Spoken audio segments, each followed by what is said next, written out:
I think I'm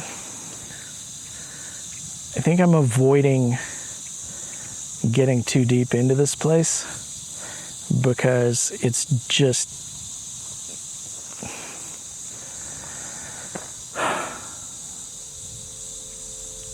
it's a prison camp.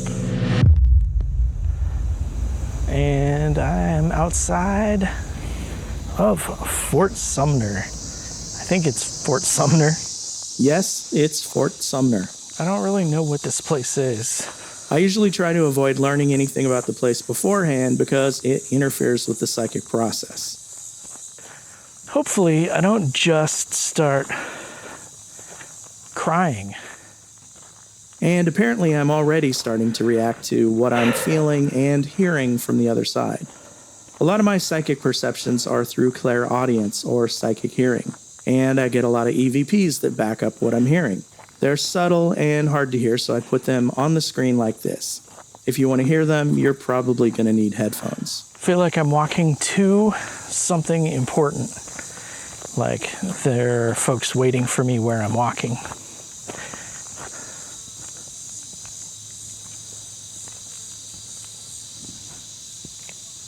So these rocks were carried here from different parts of the Navajo reservation in February of 1971 in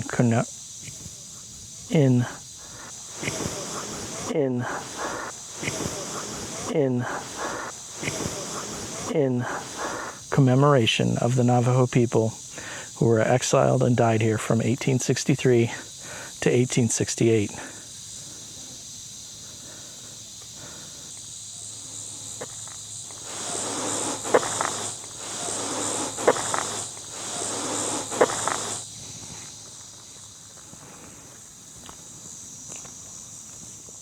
When working with clients, or really even just with spirits, a psychic medium is better utilized when not overcome with emotion. There's not much to say here. So it's helpful to be able to reset. It's another one of these messed up spots. And that's what I try to do. It's like overflow parking.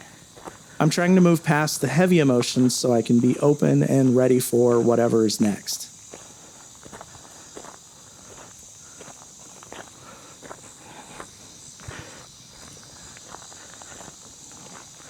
I heard barracks earlier, and I heard commissary.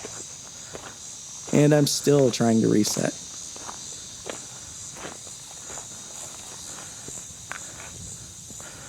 I didn't hear anything about picnic tables or Pecos River. How do you say it? Is it Pecos?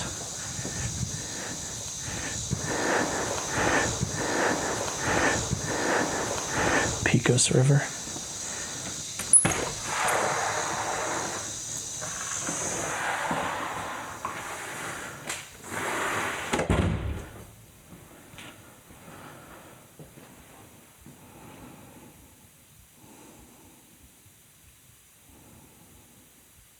I'm seeing it with more mud and hay.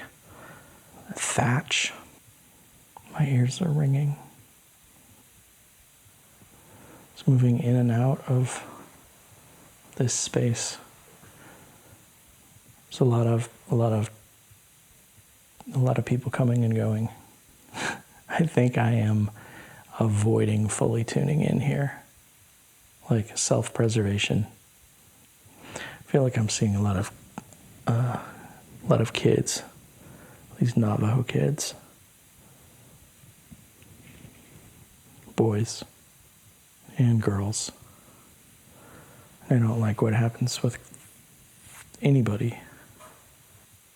And the ideas were split with the soldiers. It's like you kind of had to treat people like animals, or you couldn't handle it. And then there were the other people that couldn't handle it and couldn't stand to see fellow human beings being treated so poorly. Okay.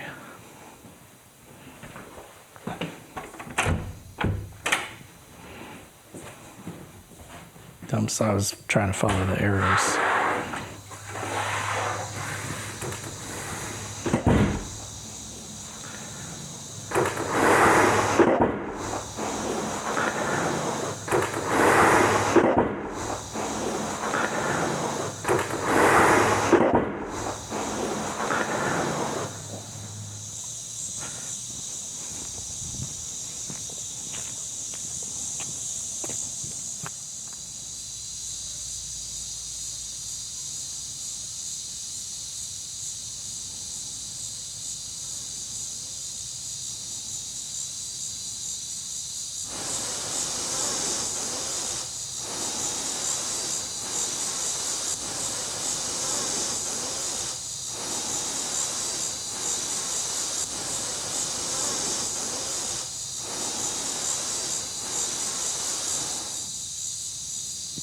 Yeah, I think I'm in a self-preservation mode. Everything feels like a recreation. I mean, I know it's a recreation, but I'm frustrated and angry that the focus of this place is the fort. That's not the story.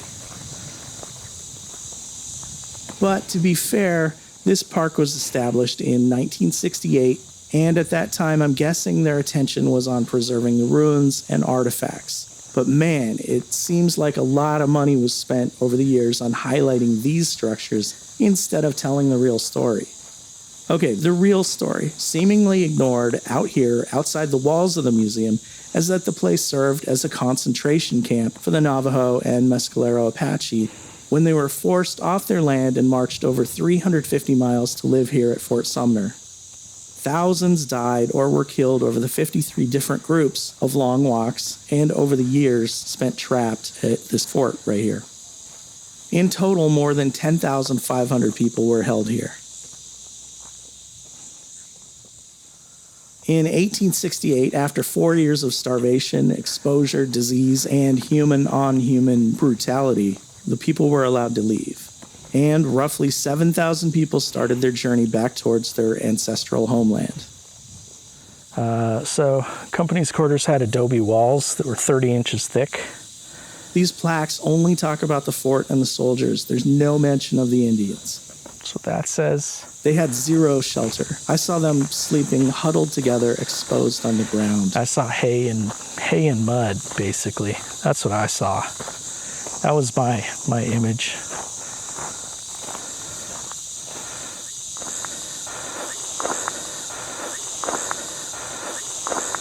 Officers' quarters. After the fort was abandoned in 1869, Lucien Maxwell bought and rebuilt one of the houses. In this house, in 1881, Sheriff Pat Garrett shot and killed Billy the Kid. So,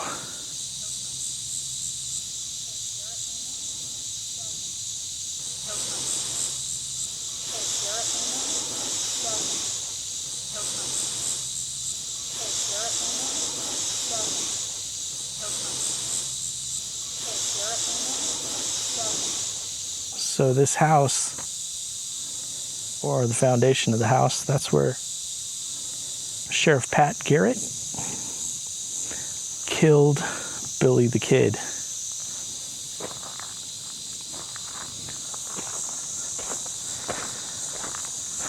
I know Billy the Kid's grave is around here somewhere. Is this it? No? Well, apparently, yes. Henry McCarty, alias William H. Bonney, alias Billy the Kid, died here, shot by Sheriff Pat Garrett, July 14th, 1881.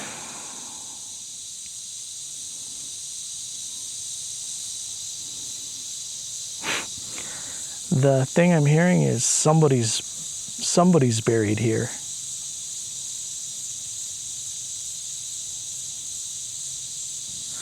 Saw movement over across by that bench. I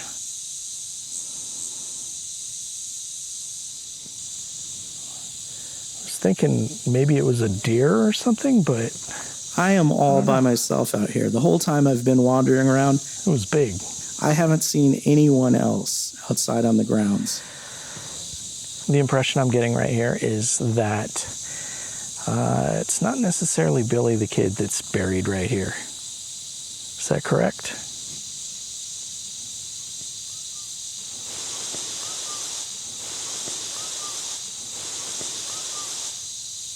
You can see me trying to decipher what I'm getting.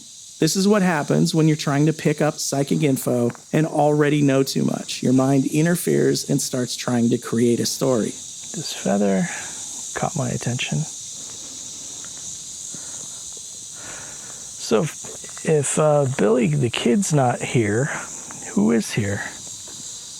As a medium, I don't know if I'm really getting a whole lot.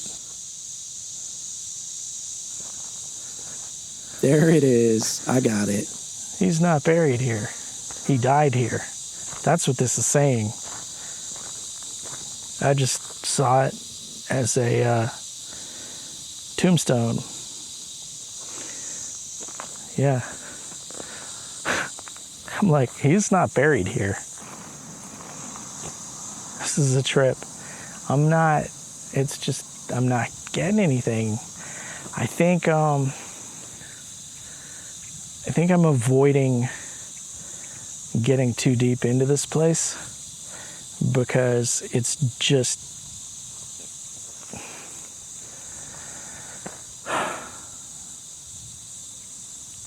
it's a prison camp. Yeah, I'm not on the side of anybody who's harming anybody else. And that's what this place was all about. These men are foot soldiers. They're standing in front of the barracks. North end of the parade ground, although you are now standing at the point from which the photograph was taken, the drainage ditch and highway have destroyed the site of the structure. So that would have been over here. You know, typically I don't read any of these plaques. I try to avoid everything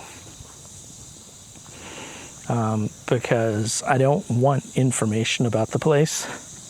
Like it's way easier for a psychic to not have any information because then there's little creativity involved. So, like, there's a plaque behind me.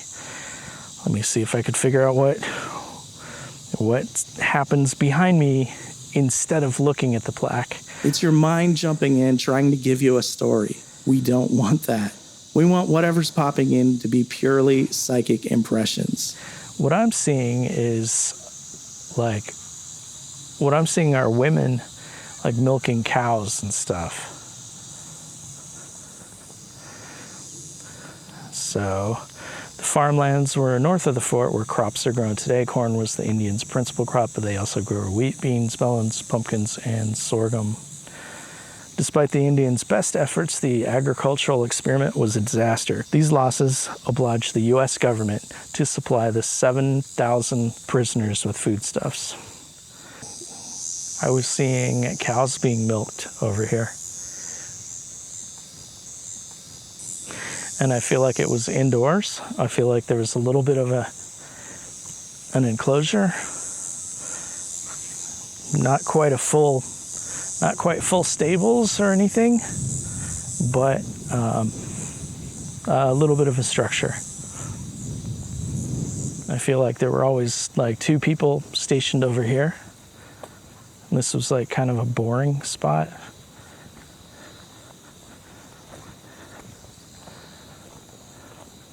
So yeah, this is just some picture that it was interesting that a fly landed right there. Yeah, so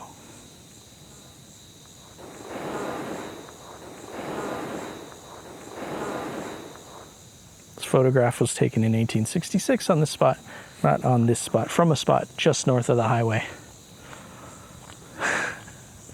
I know, I'm supposed to be enthusiastic and really excited, but fuck this place. Communication from General J.H. Carleton to Major Henry D. Wallen, commanding Fort Sumner, New Mexico, dated Headquarters, Department of New Mexico, Santa Fe, March 9th, 1864. It will require the greatest effort and most careful husbandry to keep these Indians alive until the new crop matures. The Indians must live on the smallest possible quantity of food. Yeah. Oh, I'll go this way. I don't know what that sign says. I don't care. I'm just so upset with this place, about everything that happened, about the attention that is on the fort and not the people. But I haven't been in the museum yet.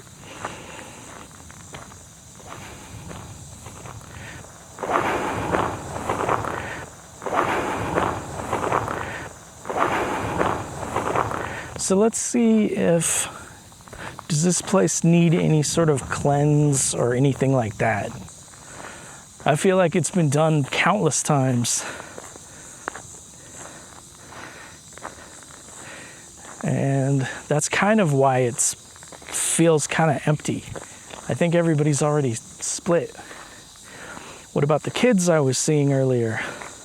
I often have kids with me. I'm unsure exactly who they are or really where they're from. Kids like me, so they just show up. Were these kids from this site? No. Something about water and something that sounds like land. Is that a name? Do I have to bleep that out? I don't know. Yeah, I'm not supposed to use names in audio or video, so I censor it. I'm not sure why, but I try to follow any rules my guides tell me. I don't want to upset anyone.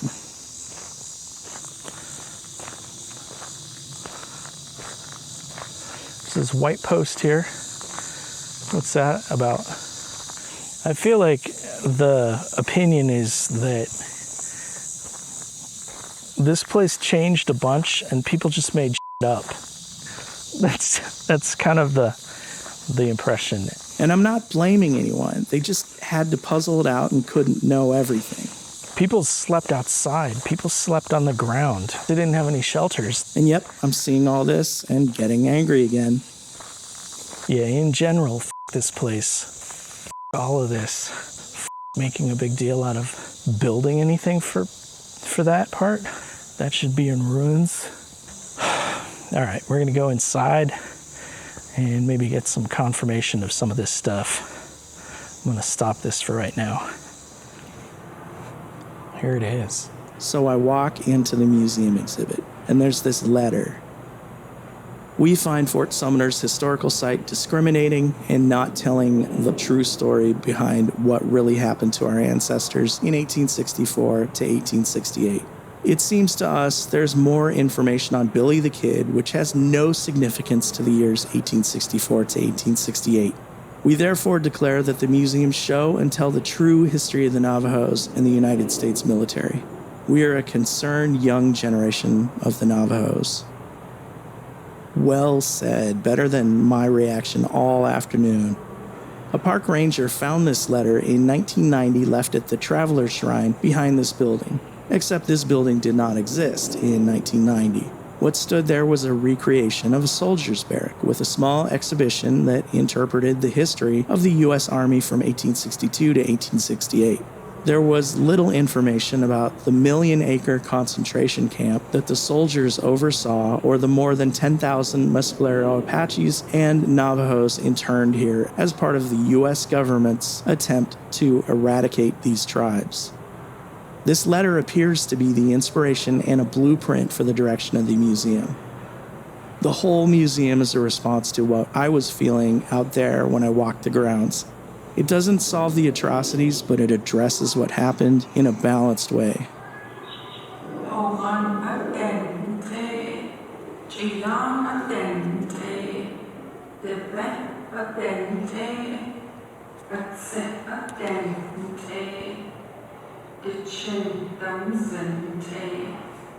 I apologize I didn't get any of it properly filmed. It was too dark for my camera to effectively capture it, and I was really too emotionally moved by everything to be able to record it properly. Before I left, I talked with the woman in the gift shop. She confirmed a lot of what I got that wasn't mentioned in the exhibit. And yes, just 2 months ago, they had a grand opening, and the Navajo and Mescalero both did a cleansing ceremony.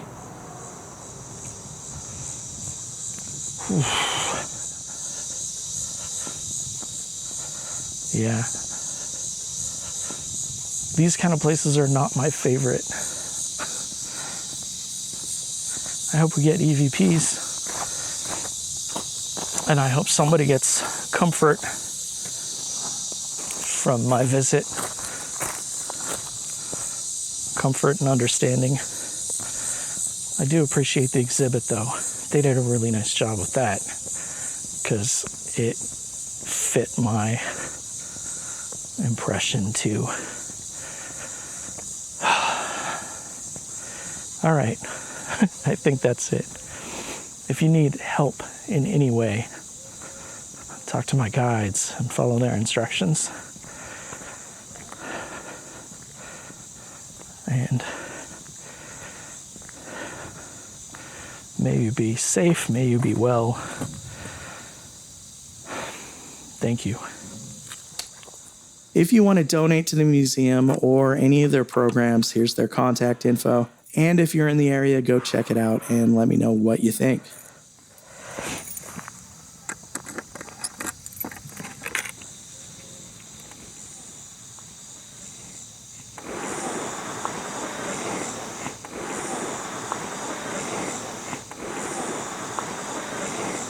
Blessings. Thank you.